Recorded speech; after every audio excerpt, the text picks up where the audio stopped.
नमस्कार मित्रों, learn today पे आपका एक बार पुनः स्वागत है। मैं Suman Kumar advocate, Patna high court. मित्रों, आज हम जानेंगे सूचना के अधिकार कानून के बारे में, अर्थात राइट टू इंफॉर्मेशन। ये क्या है? मित्रों, भारत एक लोकतांत्रिक देश है। इस देश में लोकतंत्र को बचाए रखने के लिए समय समय पर आवश्यक कानून बनाए जाते रहते हैं और जो बने हुए कानून है वो भी बदले जाते रहते हैं। सूचना का अधिकार भी इसी तरह का एक कानून है जिसके अंतर्गत देश के लोकतंत्र को मजबूत करने के उद्देश्य को लेकर यह कानून बनाया गया है। सूचना का अधिकार कानून वर्ष 2005 में लाया गया। इस कानून को लाने का सबसे बड़ा उद्देश्य आम लोगों को सरकार से सवाल करने का हक प्रदान करना था।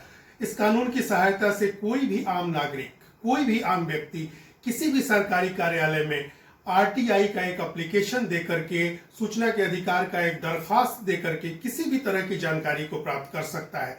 सरकार से सवाल पूछने का यह हक देश के प्रत्येक नागरिक को आरटीआई कानून 2005 देता है। आरटीआई कानून एक बहुत ही महत्वपूर्ण कानून है क्योंकि यह कानून एक रास्ता देता है जिसका प्रयोग करके कोई भी व्यक्ति, कोई भी नागरिक सरकारी दफ्तर से किसी भी प्रकार का सूचना या ब्यौरा प्राप्त कर सकता है। सूचना के कानून अधिकार का प्रयोग करके कोई भी व्यक्ति किसी सरकारी संस्था से जो ब्यौरा मांगता है, उस संस्था को 30 दिनों के अंदर, 30 डेज के अंदर वो सारी सूचनाएं, ब्यौरा प्रदान करना होता है। सूचना का अधिकार कानून जो है वो आम नागरिक के अधिकारों की रक्षा करता है और नागरिकों को सशक्त बनाता है। साथ ही साथ इसका सदुपयोग करके एक आम नागरिक सरकारी संस्थानों से विभिन्न तथ्य और जानकारियां प्राप्त करते हैं। हाँ, एक बात का ध्यान रखना चाहिए कि इस कानून के अंतर्गत कोई व्यक्ति राय नहीं मांग सकते, ओपिनियन नहीं मांगा जा सकता है किसी खास विषय के बारे में सरकारी पदाधिकारी या सरकारी संस्था से। सूचना के अधिकार कानून का प्रयोग करके व्यक्ति अपनी निजी जिंदगी से जुड़ी हुई जानकारी, सेवाओं से जुड़ी हुई जानकारी, जैसे कि पासपोर्ट की जानकारी, प्रोविडेंट फंड की जानकारी, टैक्स रिफंड की जानकारी, पेंशन इत्यादि मामलों की जानकारी मांग सकता है। इसके अलावा इस कानून का प्रयोग करके भ्रष्टाचार की शिकायत, बिजली पानी की समस्या, कॉरपोरेशन द्वारा किसी काम को नहीं किए जाना, सड़क की मरम्मती, कीटनाशकों का छिड़काव, फॉगिंग नहीं होना इत्यादि चीजों की भी सूचना मांग सकता है। इसकी जानकारियां ले सकता है कि कितना किसी खास योजना में कितना फंड आया, उसमें से किस फंड का किस किस मद में उपयोग हुआ, कौन से पदाधिकारियों ने उपयोग किया, कौन पदाधिकारी इसके लिए जिम्मेवार था। इस तरह से सूचना का अधिकार भ्रष्टाचार को रोकने में भी एक बहुत बड़ा हथियार आम जन के पास उपलब्ध होता है। सूचना के अधिकार के अंतर्गत आप किसी भी पब्लिक अथॉरिटी से, चाहे वो केंद्रीय हो, सेंट्रल गवर्नमेंट का हो, राज्य का हो, स्टेट गवर्नमेंट का हो, या कोई स्थानीय निकाय हो जैसे कॉरपोरेशन इत्यादि, उससे अपनी समस्याएं, अपने उसके कार्यकलापों के बारे में सूचनाएं आप मांग सकते हैं।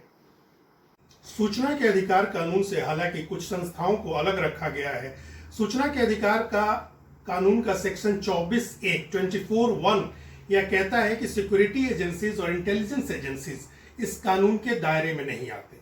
सूचना के अधिकार के अंतर्गत कोई भी सूचना मांगने के लिए आवेदक को एक निश्चित शुल्क, जो कि साधारणतया 10 रुपए का होता है, वो जमा करना होता है। हालांकि गरीबी रेखा के नीचे के व्यक्तियों के लिए यह शुल्क भी नहीं देना पड़ता है, यह शुल्क माफ है। हालांकि उन्हें जाति प्रमाण पत्र संलग्न करना होगा। सूचना के अधिकार के साथ जो आवेदन उन्होंने दिया है उसके साथ अपनी जाति प्रमाण पत्र को संलग्न करके देना होता है। साथ ही साथ हमें इस बात का भी ध्यान रखना चाहिए कि भारत के विभिन्न राज्यों में सूचना के अधिकार के लिए अलग अलग शुल्क निर्धारित किए गए हैं। कुछ राज्यों में 8 रुपए है और कहीं कहीं ये 100 रुपए तक है। आरटीआई कानून के तहत किसी भी आवेदक को सूचना मांगने के 30 दिनों के अंदर वो सूचना मुहैया कराई जानी होती है। हालांकि अगर अति आवश्यक सूचना हो, अति आवश्यक डॉक्यूमेंट के बारे में सूचना मांगी गई हो तो 48 घंटे के अंदर भी वो सूचना प्रदान की जा सकती है। कई कारणों से आवेदन रिजेक्ट भी हो जाता है सूचना के अधिकार का, जबकि नाम पता गलत भरा गया हो या सूचना पूरी तरीके से सही ढंग से नहीं मांगी गई हो, तो ऐसे में आवेदन को रिजेक्ट भी किया जा सकता है। सूचना के अधिकार के अंतर्गत आवेदक आवेदन अपनी हस्तलिपि में लिख सकता है।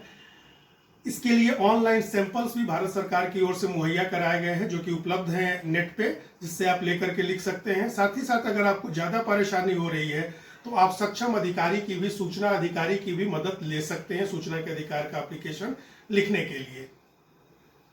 सूचना के अधिकार का आवेदन प्रपत्र अब ऑनलाइन भी उपलब्ध है। आप ऑनलाइन भी भर करके वो विभाग के वेबसाइट पे डाल सकते हैं, और शुल्क भी आपको जो आवश्यक शुल्क होता है 10 रुपए का पोस्टल ऑर्डर, वो ऑनलाइन आप जमा कर सकते हैं। यदि आप एक प्रवासी नॉन रेसिडेंट इंडियन हैं तो अपना आवेदन ई पोस्टल ऑर्डर की सहायता से भी इंडियन मिशन में जमा करा करके सूचना प्राप्त कर सकते हैं।